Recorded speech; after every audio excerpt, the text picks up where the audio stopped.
guys, welcome back to the 10-8 Fightcast. Trevor and Dylan here. Just wanted to start off the show by saying thank you guys who reached out to me. I think it was Saturday or Sunday. A couple people reached out and let me know that the show had been taken down on Spotify and a couple other platforms because of the music that I used for the intro. So I went back, re-edited it, re-uploaded it. Should be there now if you want to catch up on last week's episode before you start this one if you are a podcast listener. Big drama show. But we are back now on schedule here on Wednesday, and we're going to be talking about this past weekend of fights. It was a busy weekend for Coach Trevor Hayes and the voice is back. Hometown Martial Arts Squad. Yeah, I was going to say maybe we should have recorded on Monday, but you wouldn't have been able to. Dude, no, even yesterday, man. Yeah, you sounded rough yesterday. I even told people walking into the gym this morning, and it's still there a little bit, it's still raspy, but yeah, Monday was gone. There's no voice. Sunday was awful. I think the waitresses were looking at us like I had COVID or something like that. So I was just like, "Hey, that much for the water." You gotta just communicate with your notepad on your phone. I was like, sorry, I had to yell a lot, but it was a great, very successful weekend. Great weekend, top to bottom. A lot of fun just to have the little team with me along for the weekend. We all go down together. Everyone competes. Everyone hangs out. Top to bottom, crushed. Everyone won. Everyone won, yeah. Not just at the PKB either. Your Walker Vivian's fight night as well. It's even Walker, just he saw that kind of crazy side of me where he was just like, dude, you had a 3-0 day, and I'm like, fuck, I know. Now we have to work so much harder. It's just it's not the first time I've had a day of a lot of people competing at once, and it's an undefeated 5-0, 6-0 day between MMA and kickboxing. Having fighters in different states at the same time, and it's shit, we just gotta keep getting better. Yeah. It feels good with everything that's gone on. We have fights here or there, but now it's oh, now I'm taking actual teams to these events again, and it's nice to have that feeling again. But it just means, hey, gotta get gooder. Yeah, for sure. Yeah. So congratulations to Anish and Piper. Yeah, they crushed the PKBs. Piper, Pipe Dog, Pipe Dog. Everyone has so many little nicknames for her. And she's the sweetest little ballerina, and she just goes "Who me?" And she just jabs and knees your face off. She's a machine. Yeah, she just kept walking forward like the fucking Terminator. And she's only in high school too, man. And she's I eager. Forget it all the time. She'll be fighting again next year. She's still learning the game. But she's learning a lot. She definitely improved some of her speed, her output, and ring control for a PKB. It's not in a ring, but if you know to put someone, out of there, you can keep them on that fine bear, because they still can't just, step out. And then Anish just had a sweep city performance. I saw him tossing around. I'll show you, guy. I was going to make pizza dough. I was going to make, and that was in both of his matches. Yeah. He did a great job, and it's great, it just kind of showed, kid, man. All my students fight differently. Everyone that has a strong suit, they keep getting better at that strong suit. And man, Anish is just the sweep machine out of the gym. There's always going to be that guy, everyone practices sweeps. But he is just a sweep monster. I remember he got some working with my buddy Gene Byard one weekend, and I saw it click for him. Yeah. Because I'll touch over it, but Gene really showed, and he shows me great little clinch and sweep habits to help make. And we're just talking about we have friends that help make it easier for us to teach and understand. Yeah. And he recorded my buddy Gene's sweep series and their sparring, and just made it into such a habit. And that's it. That's his habit, is sweeping and tearing up the body too. Tearing up the body, knees, changing levels. He loves attacking everything, but he's been getting really fascinated with sweeps, and that's what he wants to get better at. But yeah, he attacks everywhere.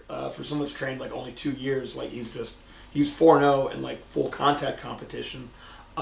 He's only 20. He's gonna keep getting better, and I'm gonna keep finding him good. He did this to knock off some rust. And he's got a younger brother Vihan, who's with the gym now and on the come up as well. Dude, and he's already tech sparring, and he has nothing but he's just developing good habits. He's a blue belt under our buddy John Shell. He's got high school wrestling experience. He says he doesn't want to fight, but I feel he'll be one of those guys that has a great. You sure are hanging out in the gym and sparring a lot and rolling a lot. Here's the thing, no, not everyone's going to be a UFC champion, and that's one thing I stress to my students. I'm whatever's in front of you, you can keep getting good at, and if you keep going about this way, you'll see where you go. You know, like fighting is very much like a Dr. Seuss book. Like, the places you'll go. Do you know? If you keep getting better, you'll keep getting better. Do you know Jason? I can't remember his last name right off the top of my head, but he fought at about 125 pounds around here, had blonde hair. Yeah, no, he trained with me over at Forge Fitness in Cary a bunch. Right, yeah, I tried to get him a fight around here and it fell through. Like, he's an old the day of, right? Yeah. His opponent, he trained with Eric Schaefer a bunch back in the day, and the Duke Rufus guys. Like, he came from such a different like fight scene, and I was always like, he did stuff so differently, but so effective for him, and I was just like, motherfucker, how do you do that? Like, his timing for kicks and stuff like that was very funky. I love the way he does stuff. He's the same way when it comes to grappling. Oh yeah, and I would see him train and roll, and I was like, whoa, rad. Very, very cool guy. But I just remember I met him that night that fight fell through, the day of. Yes, that's right. That was the first day I had ever met him. And I felt bad, like he was like, damn, I really was like in the zone for that fight, and then it didn't happen, and I was like, fuck, that sucks, man. And he kind of had this air about him, like he knew it was going to be the last time that he could make that weight and fight, you know. And because life be life. Then he started coming to Elevate after, I guess, the Forge thing. But now he's still trained jiu-jitsu a bunch. Well, he definitely always trained jiu-jitsu, but even when he was at Elevate when it was at the old space. Does he have a fight coming up? No, I was just saying that, like, or is he I just noticed that he always was very technical, very knowledgeable, had fought in the past, was training like a guy who was trying to get ready for a fight. So I just talked to him about this one day, and he was just like, truthfully, I didn't even really want to fight when I was fighting. Like, I just really like this lifestyle of being a martial artist and being in the gym. And it's one thing I admitted a long time ago is where it's like, man, I love the training of it, like the fight, not so much. And like, but people also see, like, if they have that opportunity, like, figure it out, like, fight, like, take a fight. You might end up becoming 4-0, 5-0. And that's something you did that makes you better in your lifetime. Like, we see our friend Bobby Martin, who took his 3 amateur Muay Thai titles. He took that same work ethic and drive and put it into pro wrestling, and it's the coolest fucking thing ever. We see, and you're seeing it now all the time, and I've been around this forever, where people find a different way to work hard at something. They find a different mindset to something, and then it changes how they go about life entirely. Yeah, Cody's really big on that too. Like and hell, Cody used to own a brewery for fuck's sake. Like the amount of stuff he's gotten into, like you just find new ways of like always doing new things. And I was like, wow, like Cody owns a brewery. He's like, I just own a brewery. He always said like what you do in here will affect what you do outside of here. You know, it does. And here's the thing, and like, we'll circle back to Anish and his brother. They're the children of very like hard-working parents. They own very successful food trucks and restaurants. Curry in a Hurry. Curry in a Hurry. That's it. Always eating there, like they're exploding. They just opened up like a kitchen thing, bomb food. It looks delicious. I haven't had it yet, but God, these kids work 4 months straight out of the year, make 6 figures doing their own sales job, right? And then train full time. Like, it's lunacy. Like Piper that we were just talking about is in high school, and she's already trained twice this morning, coming back tonight. Like, the dedication shows. And it's like, these people, like, maybe they won't be a world champion, but they're going to be really fucking good at whatever they do after this. And then, EK took a fight on a week's notice. Absolute dog. That ass. Dude. And it was his birthday this past Monday. And I was like, all right, happy birthday. Here's a pair of shorts. Like, let's fight. And, like, what's dope is that he came to me, he started boxing with like the ECU club for a bit, started to do jiu-jitsu with Jason Price. Did you ever meet that kid? I think I've met Jason. And Jason Price was teaching kickboxing out at a school in Greenville, and EK was one of his students. And I met EK through Jason, and he's been working with us for like the past month or so.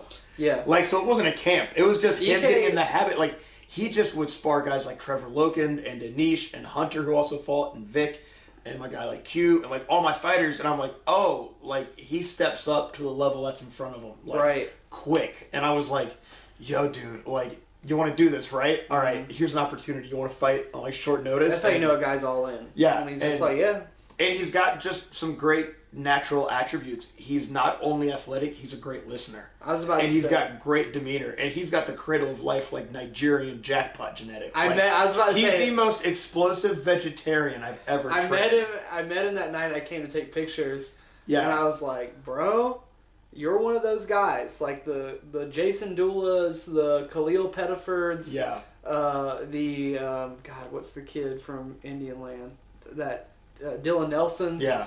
You're the guy who, when you walk in the gym, you're like, damn, I hope you can take a punch. Because if you can take a punch, we're good. And he can. And like, EK if you like scraps. to get punched in the face and you got, like, everything he's got going for him with the reach and the flying knee. It was his, like, it was great. Like, he fought one of my buddy's students, Walker, and, like, he went through a full camp, and I was like, man, this is going to be a tough fight. But I was like, I trust EK. Like, and it's also, like, I respect Walker. I was like, EK, you're going to have to fight your ass off. It was one of Walker's guys? Yeah. And I was like, you're going to have to fight your ass off. You're going to have to be, like, on your toes. I was like, look, everything you do in the gym, just do it in this fight. And believe in yourself that you can do it for 6 minutes, and you're going to be fine. And, like, he was in a fucking fight. Like, Nick tore up his legs in the first round, but EK just stayed constant with his pressure. Like, he didn't stop. He tightened up his defense. I told him, dude, make yourself 2 inches longer. And he was like, what do you mean? And I was like, you are so long. Put your cross out like a measuring stick, gadget arm, and then stay behind it, and then you'll start checking. And then he's like, okay. And then I was like, cool. Now you have your range. Now start off with that third round, low kick right hand, and he just went boom, boom, and that was his back pedal for the third round that he could put him on, and it was just like shit. Like the kid just listened. It was awesome. Big Vic had a win. Big Vic had a win. Well, Big Vic, 5'6" Vic. Fighting like he's 6 feet tall. Yeah. He fought a dude that had a 5-inch reach advantage on him. Yeah, because he's like a muscular guy. Yeah, Vic is like a it's short, not like he's stacked, skinny. like spark plug. Yeah. Yeah. And his goal is eventually MMA at 125. That's perfect. And I'm just like, god damn. Like hell, I'd be okay with him perfect. fighting at 35, to be honest. Like, as he fights. But man, if he can make it to 25, he'll be a motherfucker.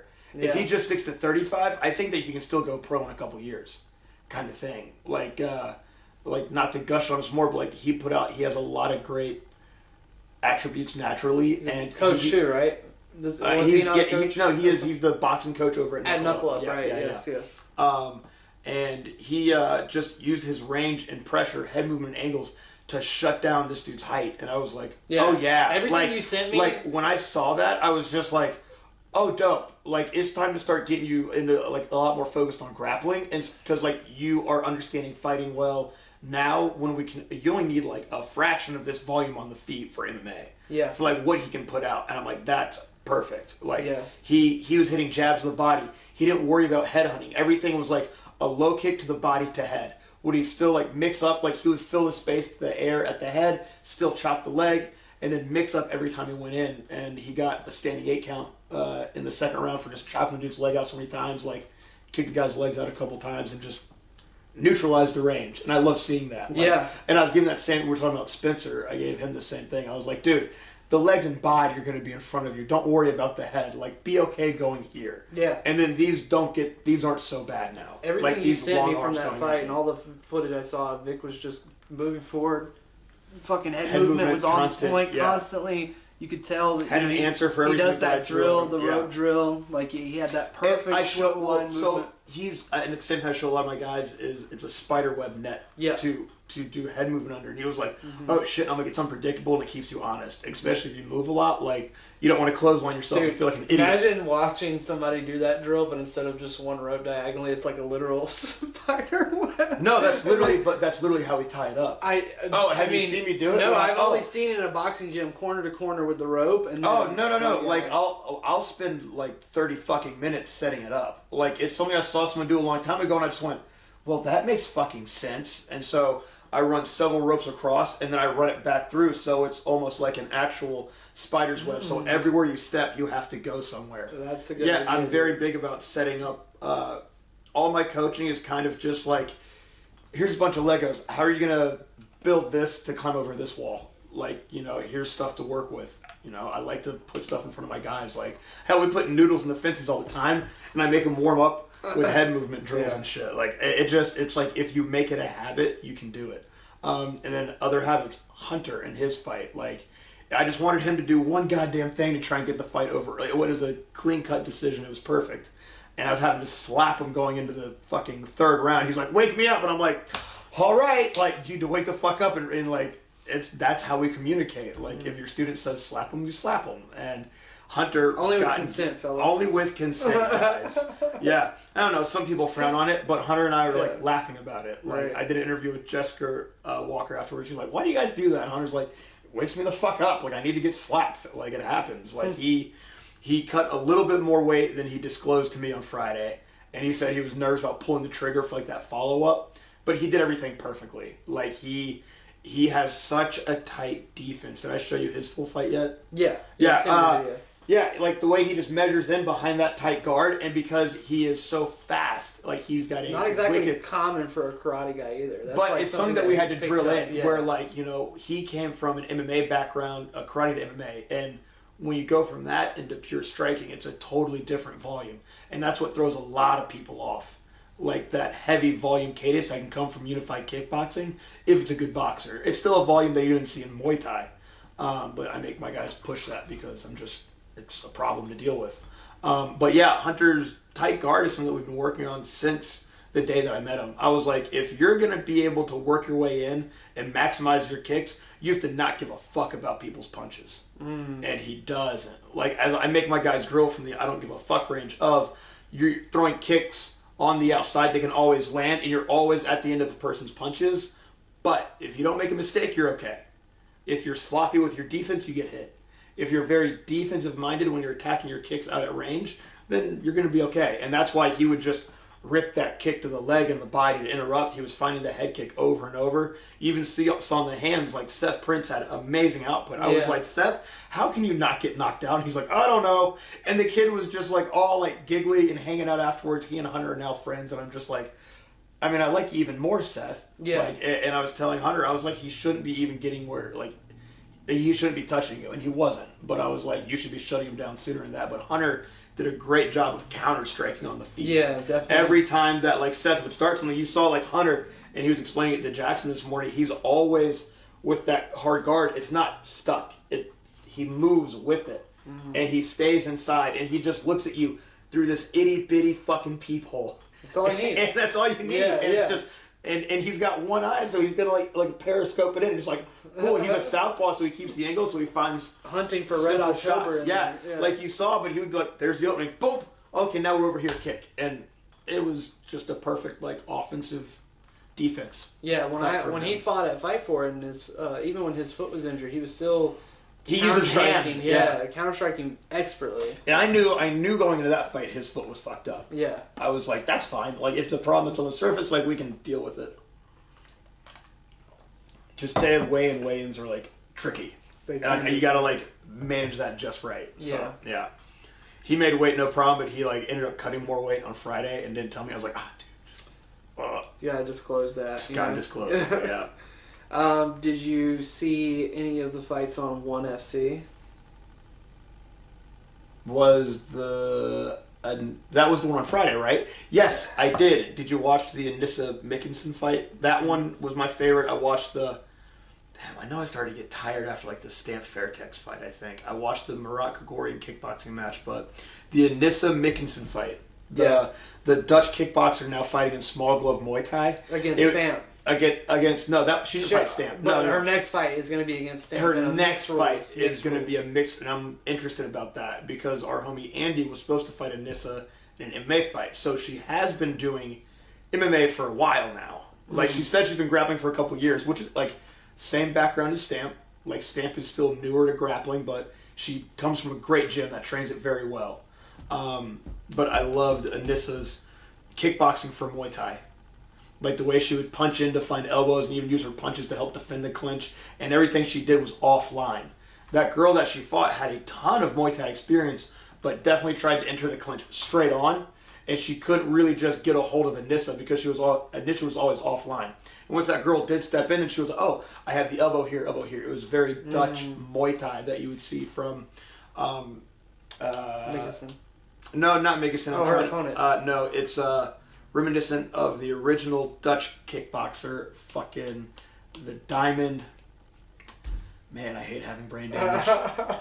Ramon Deckers, man. Fuck me. Yes. If you watch Ramon Deckers, it was classic Dutch, like almost like you would watching a Glory Rules fighter, but just with elbows and knees. Like he wouldn't hang out in the clinch. He would make an angle, pull people into elbows, and like get offline. And it was great to see her coming from the Himmers gym line that he's of, and then still just fucking like making Dutch kickboxing effective from Muay Thai. I thought it was such a fun fight. Talia was like, "Oh, I see what you mean by clinch angles." And I'm like, "Yeah, a lot of clinches just taught as a train wreck." Where I'm just like, "Man, fuck, everything's easier offline." You're still circling. Like, yeah, everything is like moving. a lot of people in Muay Thai try to fight too much here, and I'm like, that's cool for a while. Like that's necessary for a while, but it's really good to be able to fight here and then here and then here. Okay? And that's what Anissa did great in that fight.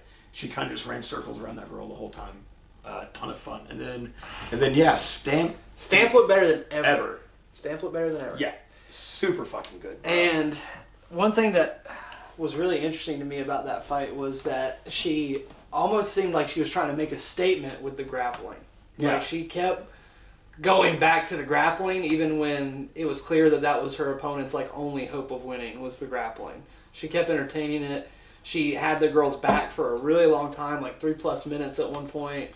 You know, not really necessarily getting finishes, but transition, weight distribution, frames, all that shit looked right. And this is one of those fights where she had to be 100% on to fight this girl she fought, because she fought the granddaughter or like the daughter of like a wrestling legend of India. Yeah, I think I remember. And I was like her, like they recently made a movie, like a Hollywood movie about her dad and brothers coming to the States, becoming wrestlers, and then becoming bigger wrestlers over there. Like, yeah, she's a legitimate MMA fighter. Yeah. And Stamp was untouchable. Yeah, really one-sided beatdown for her. And it was Rita something. I'm curious. Obviously, Stamp is like one of the biggest money makers one has, but she fights at is it 125 or 115? 115. And it's 125 over there, right? It's 115, but it's called flyweight. Is that how it works? Yeah, they're up a weight class of like their names, right? Because Demetrius Johnson now fights at 35 technically. Yeah. But they still say 35 is flyweight. God, I would. Yeah, they consider like Angla Sang. Yeah, like, she fights at 205 had the heavyweight title or something like that. Is how they do it. I don't know. Yeah, I don't know where she would land in the UFC 115 division, but damn if I would like to see it. Real fucking well, I'd like to see it, motherfucker. hey, Chatri, just start scooping up the rest of this 115 class. Like, buy out some UFC contracts, flex that fucking billionaire money, bud. Dude, isn't it crazy how you watch a one FC show and they have like the fucking crazy stage and the production and the it's great to watch, man. Like Stamp comes in, she's fucking throwing T-shirts out to the crowd. Yeah, I always watch like the recaps of ONE FC, but now that it's on like Amazon Prime, I can catch it at a regular time. That was the first time I ever watched a card from start to finish. Yeah, I like tuned in for fights. When I was younger, I would watch like some fucking Pride events at 2 and 3 in the morning. But now it's like your boy is usually doing something in the morning when like ONE FC is going on. But these like Amazon Prime things are great to see the spectacle live. Too. Yeah, and I'm like, oh, this is awesome. I get home from the gym. Yeah, me and my grandma sitting down eating dinner, and I'm like, this is fucking great. My grandma loves Stamp Fairtex now. Yeah. Oh, really? Yeah. I love her grandma. She's so supportive. Yeah. I was really impressed by Stamp. She's going to partake in that mixed rules fight against Very Anissa. interesting fight, yeah. And that is interesting. And Anissa really wants to fucking fight Stamp. Yeah, she's talking some mad shit about Stamp. But Stamp had a great reply. Stamp had a great reply. She said, like, okay, fine. She was like, you've won nothing. I've won all this. Yeah. Like, okay. Yeah, she was great. Dude, no, I think she's a great representative of females martial arts for right now. I was like, man, if there is someone for women to take note of is Stamp Fairtex, where, look, she loves the attention of it. She does. And she loves the spectacle of it. But, man, she's focused on becoming fucking better each time. Like, she has fun. She does these dance routines. She likes to look good online, but she trains to fight her fucking ass off, man. Like, she is, like, the best product of, like, women's martial arts right now, I think. She's definitely, in my opinion, one of the best stories for sure. And as well as Angela Lee as well. It's also in ONE FC. I mean, the ONE FC does a great job. We're about to talk about Angela Lee. Did you watch her fight? No, I didn't watch it. I should have gone back and seen it. Pretty close fight, honestly. Yeah. I mean, Angela was kind of getting fucking beat up a little bit, but In the first round, she got knocked down twice. The girl she fought just looks like she fights like an absolute demon. But honestly, as the fight went on, it definitely was favoring Lee. Like, she got knocked down twice and almost knocked out in the first round. And then as the fight kind of went on more and more and more, Angela Lee just, like, didn't go away. Okay. And she just stayed in her face the whole time. And I honestly feel like if it was a bout that was in the UFC or in Bellator and it was scored round by round, that Angela would have won. But because of one's scoring system... Like, the overall, like, those two knockdowns they basically make it impossible for you to win a fight. And that's very similar to, like, how some Thai fights are judged for, like, as far as, like power criteria and, like, sweeps and stuff like that. Yeah. Like, sweeps are, like, scored very highly in Thailand, where, like, over here they're more of, like, an advantage in a jiu-jitsu match. I just think that, like, if you're going to have the fight be scored overall instead of as a whole instead of round by round, then you also have to put emphasis on the later rounds mattering more for that criteria. Yes. Because what happens in those later rounds is more important. And Angela was closer to finishing her in the later rounds than she was. You know, she only was close to being finished, like, maybe... She got hit hard in the second, but she was only close to being finished in the first. Yeah. But Angela Lee is, like, one of those big what ifs, in my opinion. Like, what if she wouldn't have, like, had tied her career so closely to one? 47-38 though. What if she... If they considered those first two rounds as like a 10-8, and the last three is like a 10-9, I wouldn't call the second a 10-8 right? for the other girl either. Huh. We'll talk about 10-8s here in a little bit. We're definitely going to talk about 10-8s in a little bit. But yeah, I as I was watching the fight, I was like, man, I have to think that if Lee was competing in the UFC in this fight, she would have been declared the victor. Yeah. But I definitely understand that the scoring system online is just more... It just makes it, like, insurmountable. It was an insurmountable task for her to overcome at that point. But... Also, the UFC had some fights this weekend, and another female 5-round fight. I would say that the Angela Lee fight was infinitely better than the Dern Jan fight in terms of entertainment. Entertainment-wise, yeah. And like, I just kind of enjoyed the fight for... What it was. I agree. Yeah. I agree. So, the first round... I feel like the Angela Lee fight in UFC was absolute chaos. First round... Like, from what I saw the highlights of it, and I tried to watch a little bit of it, but I just got caught up with the gym and shit. Yeah, of fights, course. And I saw it looked like chaos. It looked like there's more of a story to it than this fight. Next time Talia wants to watch a women's fight, just throw that sucker on, because it's a good fight. Oh, I might just watch it tonight after class. But Jan and Dern, we talked about this on the last episode, if you guys missed it because of the missed upload. We said that, Mackenzie's, her biggest problem is her striking is terrible. Her grappling is amazing, but only on the ground. Mm-hmm. Her wrestling is terrible. And her cage work is also bad. And watching this fight, it was like the culmination of all of those things was coming to fruition, right? This was still the best she looked for what she could do. 100%. Yeah. But, like, we'll talk about the later rounds, but in some of these rounds, especially the later rounds... There was a lot. I'll say I did actually... kind of, like I said, I enjoyed this fight for, like, the matchup that it is. Like, the Angela Lee one is definitely a higher level, like, you can see it, but, like, this fight against these two, I was like, fuck, that was a good... I thought Angela won that fight, by the way. I thought it was a solid fight to, like, take notes on of, like, good habits to have of what, what Jan did, I thought was a great textbook fight. Like, I was like, shit, man, fuck yeah, like, there's also something to take note of how we're taking note of Stamp Fairtex, and I was like, take note of how this chick checks all the fucking boxes. She's committed to the striking, committed to the wall work frames, committed to the defense of her strong suits and the strong suits of her offense. Like, she just knew where to be better at in this fight. And I think she's very good at looking at what an opponent's going to bring, and I think Uriah and those guys are now so good at fighting people. Like, they're so good at fighting people like Dern. Like, they're so good at, if someone's a specialist, they'll be like, okay, here's how we work around your specialty. Mm-hmm. And I thought it was really cool to see. They've really changed her, too. Yes, they did. Really made her style. Like, her wall work really shut down Dern. Well, like, in the first round, she fought back with frames great. Like, Dern doesn't have great takedowns, but I was describing to someone the other day of, like, a jiu-jitsu person is good at pulling someone down on the wall. Like normally, but not her. yes, but not her.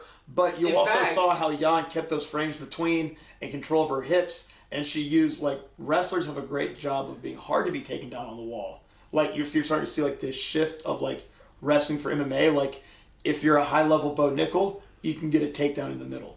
Yeah. If you're a good wrestler, you can get a really good drive into the wall, and then you spread that person out on the wall if you're a good wrestler. And Jan was not having any of it. Like, she would just get tighter and tighter and tighter. No. Watching Mackenzie Dern in there, it's literally like watching somebody who has the wrong buttons mapped on a controller in UFC 4. It's like watching somebody... It sounds like right now I'm the person that teaches jiu-jitsu at the gym, and you're the striking coach that hates the fucking grappling match. It's just what like... the fuck is happening? It's like watching somebody purposely make all the wrong decisions. Okay, like, she's against the fence, I would be furious if I was Dern's coach. Like, Jan's defense is X, and instead of doing the proper response, she goes headfirst into that defense, tries to smash through it, right? Yeah. And it's just like...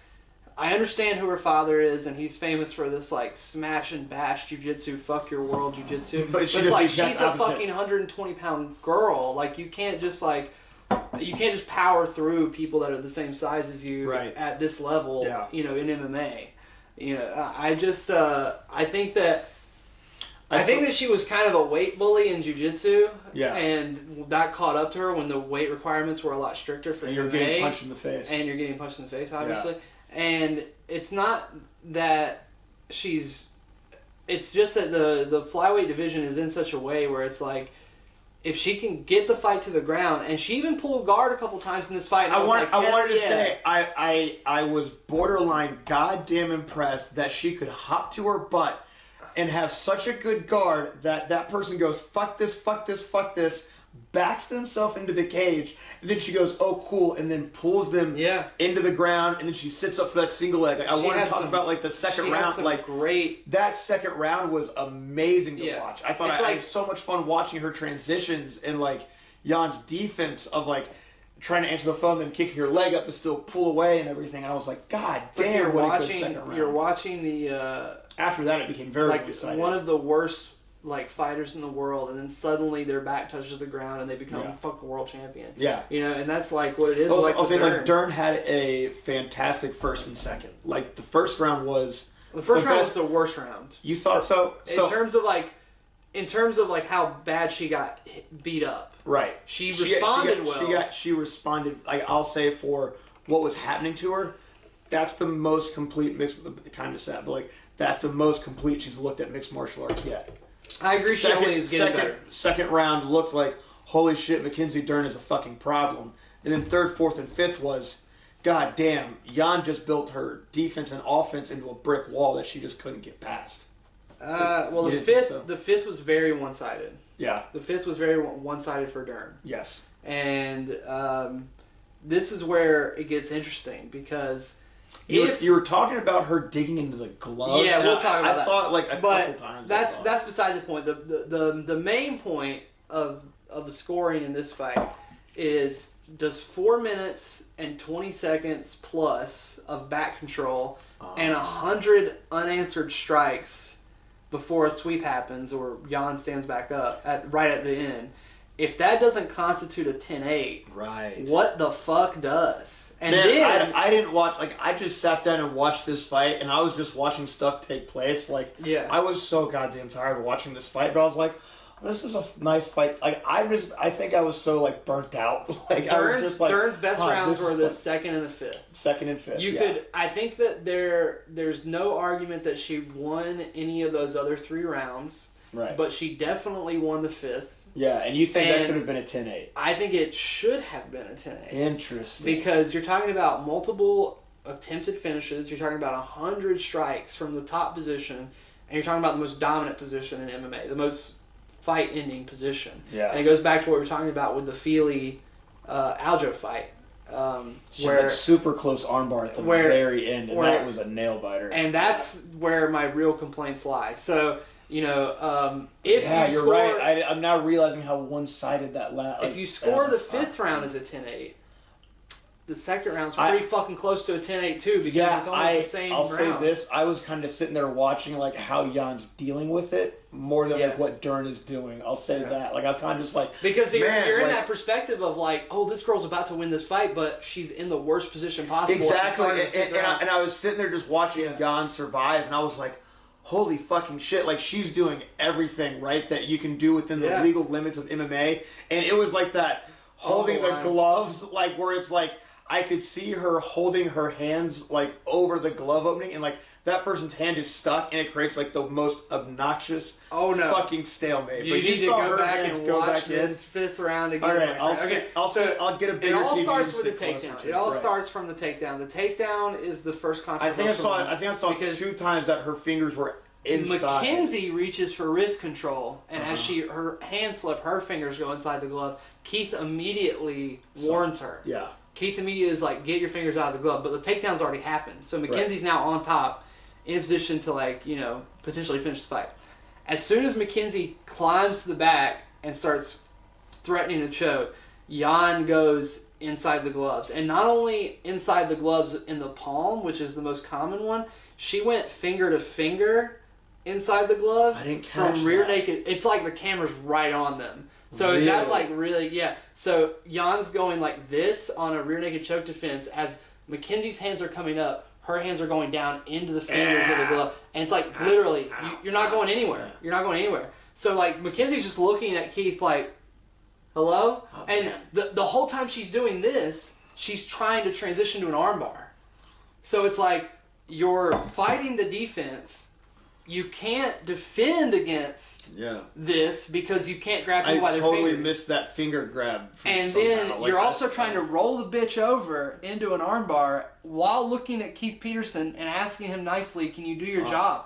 And it's a very controversial last 2 minutes of the fight, in my mind. And it's like, it's one thing for her to not get the 10-8 on 2 judges' scorecards, but for that to just go completely unnoticed and for the most part untalked about. Like Michael Chiesa brought it up after the fact, but he's kind of the only person who brought it up on the desk or whatever. But it was kind of like he commented on it and then moved on. Like you were saying, everything you can do with inside the legal limits, even though it's doing things that are outside of legal limits, stuff you can get away with. And the same thing happened in Randy Brown's fight. Randy Brown had a very clutch fence grab takedown prevention from old Trinaldo, I didn't see the Trinaldo fight. And it kept him up. Your boy Guido Canetti locked up their RNC and finished that off nice. Bro. And said he wants to be the oldest person to win a title. Fucking 8. Like, can we talk about how fast that man is? He's quick. For 42, yeah. Yeah. Yeah, he's a beast, man. Let me pull this up again. Round 1, 104. Just ran through Randy Costa, who is a lot of fun to watch.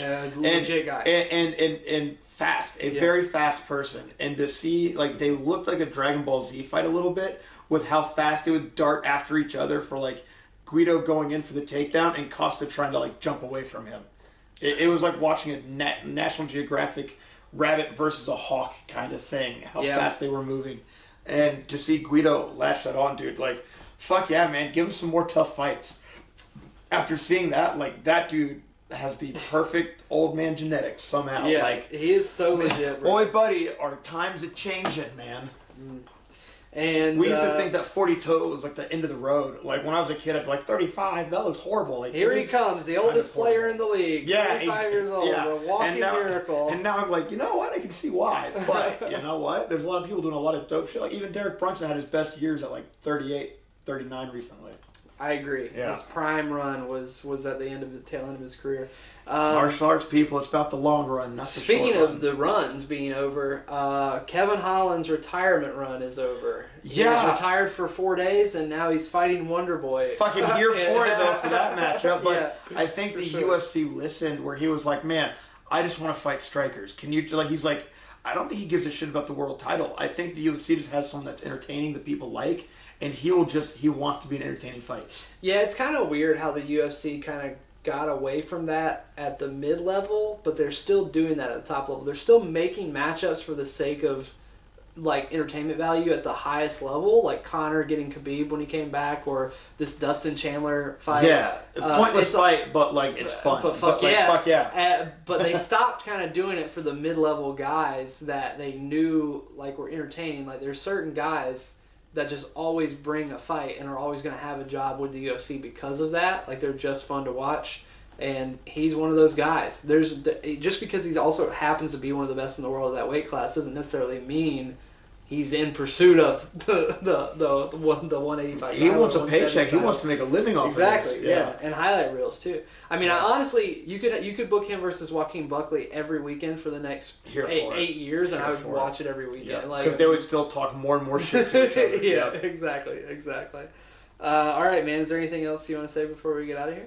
Trevor Logan's going to make his pro boxing debut October 29th. Logan, yep, coming by. I finally got to roll with Trevor Logan, and he does have quite otherworldly strength for a 45er fighting. He was around 55. 5'10", 45. So I almost, I have like 90 or so pounds on this kid, and he's just like, it's like over the top with Sylvester Stallone. Like we're just fucking deadlocked. Woof.